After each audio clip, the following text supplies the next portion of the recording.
वसुदेवसुतं देवं कंसचाणूरमर्दनं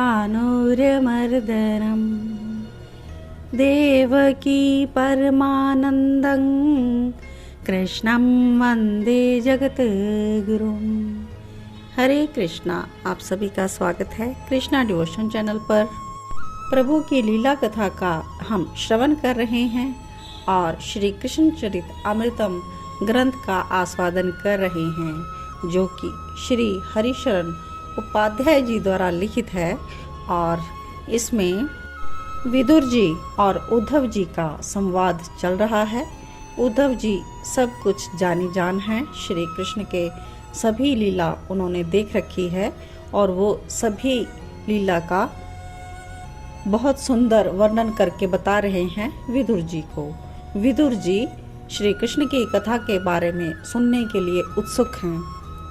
उनमें उत्सुकता है यह जानने की कि श्री कृष्ण के जीवन में क्या क्या लीला घटित हुई, और वो श्री कृष्ण को बहुत ही प्रेम करते हैं, इसीलिए प्रभु के बारे में वो सब कुछ श्रवण करना चाहते हैं। तो ऐसी ही हमारे अंदर भी उत्सुकता होनी चाहिए कि श्री कृष्ण की कथा का आस्वादन हम नित्य हरदम करते रहें और प्रभु का हमेशा हमें स्मरण रहे। तो आइए श्री कृष्ण चरित अमृतम ग्रंथ के द्वारा हम भाग 212 में प्रवेश करते हैं और यहाँ पर शीर्षक है अल्प काल में सब विद्या आई।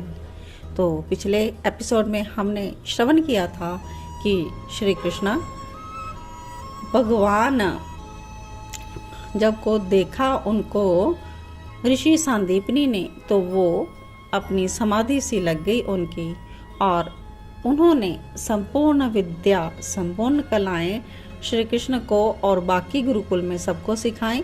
तो लेकिन श्री कृष्ण को अल्पकाल में विद्या सब आ गई।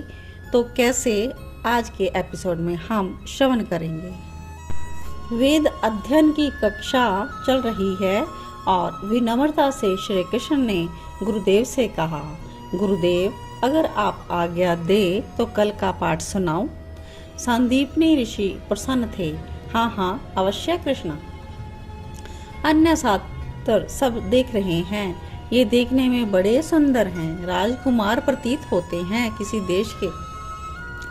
पर कल ही तो पाठ दिया था गुरुजी ने और आज सुना देंगे, छात्र आपस में बातें कर रहे हैं। श्री कृष्ण उठे और सस्वर ऋग्वेद की ऋचाएं सब सुनाई। इसने कब याद किया? सुदामा चकित है, ये तो मेरे साथ ही था, फिर इतने मंत्र और वो भी सस्वर। इतना ही नहीं, यजुर्वेद का मुद्रा सहित पाठ, अथर्व के मंत्र का उच्चारण, निष्कंप स्वर, स्पष्ट उच्चारण, निर्दोष मुद्राएं, अद्भुत कर चालन। ऋषि सांदीपन तो मुस्कुरा रहे हैं क्योंकि वो जानते हैं कि श्री कृष्ण कौन है, पर अन्य छात्र चकित हैं। साधु साधु वत्स वासुदेव, बहुत सुंदर वेद पाठ तुमने सुनाया। ऋषि सांदीपन सब छात्रों के सामने बोल पड़े। सुदामा बोला, पर गुरुजी इतना तो मुझे भी आता है। तुम 1 मास से पढ़ रहे हो सुदामा, और श्री कृष्ण को आए हुए मात्र 2 ही तो दिन हुए। ऋषि प्रेम करते हैं सुदामा से, उसे समझा दिया था, पर तुमने ये कर चालन कहाँ से सीखा कृष्ण? सुदामा धीरे से पूछ रहे हैं। मथुरा में मैंने ब्राह्मण कुमारों को वेद का पाठ करते समय देखा और सुना है, इसलिए श्री कृष्ण सरलता से बोल दिए। सुदामा हंसकर बोला, अच्छा तभी तुम पहले से ही सीखे हुए थे। अच्छा, सुदामा पूछने लगा, घन पाठ आता है, जटा पाठ? तो हाँ आता है, कहकर श्री कृष्ण ने जटा पाठ और घन पाठ ही नहीं, माला पाठ, शिखा पाठ, पताका पाठ सब सुनाया। तब सुदामा बोल पड़ा, तुम तो सब जानते हो, फिर क्यों आए हो यहाँ पर पढ़ने? तो सुदामा की बातें सुनकर सब हंस पड़े और गुरुजी भी हंस पड़े। तो आगे का सीन है, आज गुरुदेव सब कुछ पढ़ाने के लिए तैयार हो गए हैं। मंत्र संहिता, उनके ब्राह्मण, आरण्यक, धर्मसूत्र, गुह्य सूत्र सब धारावाक बोले जा रहे हैं गुरुजी। छात्र चकित है। सुदामा धीरे से श्री कृष्ण के कान में बोला, गुरुजी अध्यापन कर रहे हैं या स्वयं परीक्षा दे रहे हैं? पर परीक्षा किसको देंगे? श्री कृष्ण पूछते हैं। सुदामा कहता है, तुम्हें देंगे परीक्षा, और हंसने लग जाता है। संदीपनी ऋषि ने कहा, हे कृष्ण, सुनाओ, जो मैंने अभी सुनाया वो सुनाओ। श्री कृष्ण खड़े हुए और वो भी धारा प्रवाह सुनाते गए जो अभी अभी गुरु संदीपनी ने सुनाया था। आगे ऋषि जी राजनीति पर प्रकाश डालने लगे, क्योंकि अब कक्षा थी राजनीति की। तो क्योंकि यहाँ पर जैसे अब पीरियड होते हैं इंग्लिश का, मैथ का, हिंदी का, ऐसे ही यहाँ पर अलग अलग विषय की कक्षा है। तो राजनीति की कक्षा में ऋषि जी बोलते हैं, वत्स 6 प्रकार की राजनीति होती है। तो उन्होंने वो भी सुनाई। और उसके बाद उपवेदों की शिक्षा की बारी थी। उपवेदों में भी 4 उपवेद हैं। ये सब विद्याएं श्री कृष्ण ने पाई। तो उद्धव जी विदुर जी को स्वयं ही उत्तर देते हुए कहते हैं, पाई नहीं नहीं, आई। विद्या निधि के पास विद्याएं स्वयं धन्य होने के लिए आ गई थी। तो इनके बाद में गुरु पत्नी आ गई और वो कहती है, अब रहने भी दो, सुकोमल इन बालकों को तो देखो कैसे मुरझा गए हैं। आपको तो बस पढ़ाना पढ़ाना, इसके सिवा कुछ नहीं आता। ऋषि संदीपनी ने हाथ जोड़कर विद्या की देवी को नमन किया और आज अध्ययन अध्यापन को यहीं पर विश्राम दे दिया।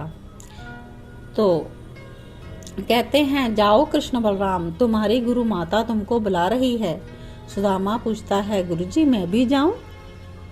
तो कहते हैं, जाओ, तुम भी जाओ। सुदामा खुश हो गया। बाकी के छात्र भी अपने अपने स्थान पर चले गए। तो गुरु माता ने दूध और चीड़ा दिया।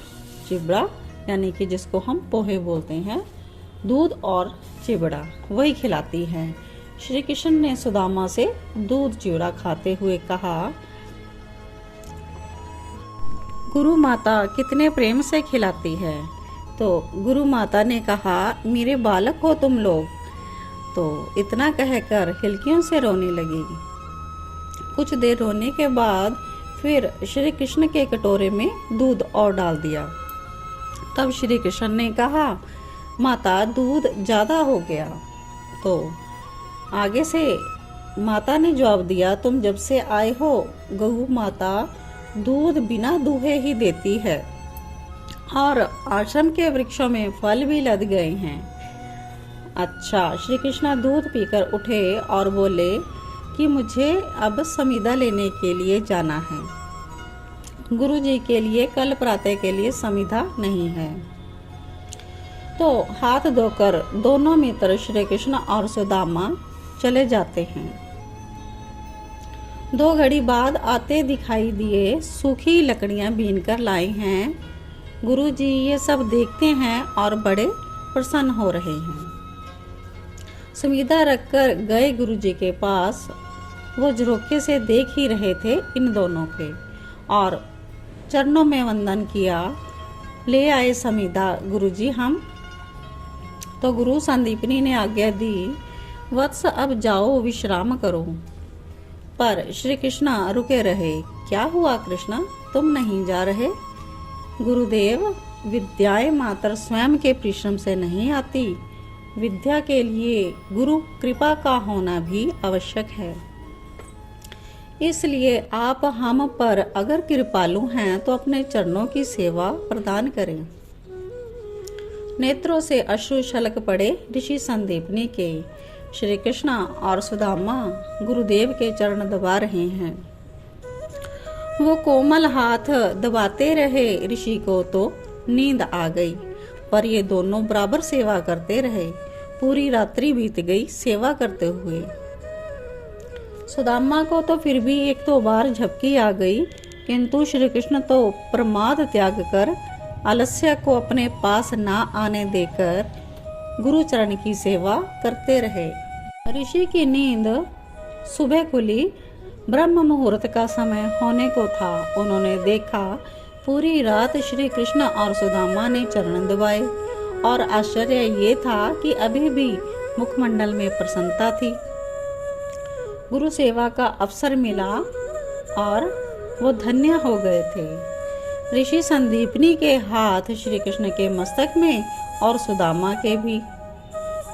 हृदय से आशीर्वाद फूट पड़ा, तुम्हें संपूर्ण विद्याएं आ जाए। ये ऋषि संदीपनी की परावानी थी। और फिर महर्षि संदीपनी स्वयं ही हंस पड़े। नंदनंदन, तुम तो स्वयं विद्यानिधि हो। विद्यानिधि को विद्या का आशीर्वाद क्या देना। तो तात उसी समय समस्त विद्याएं अपने आप को धन्य समझती हुई श्री कृष्णचंद्र जी के सामने प्रकट हो गई और श्री कृष्ण ने सबको स्वीकार कर लिया। तो इस प्रकार अल्पकाल में ही श्री कृष्ण को सभी विद्याएं हासिल हो गई। तो आज का एपिसोड यहीं पर विश्राम लेता है। आगे की कथा हम नेक्स्ट भाग में श्रवण करेंगे। तो जुड़े रहिए कृष्णा डिवोशन चैनल के साथ और प्रभु की कथा का आप आस्वादन करते रहें। तो इन्हीं शब्दों के साथ सभी को जय श्री कृष्णा, जय श्री राधे।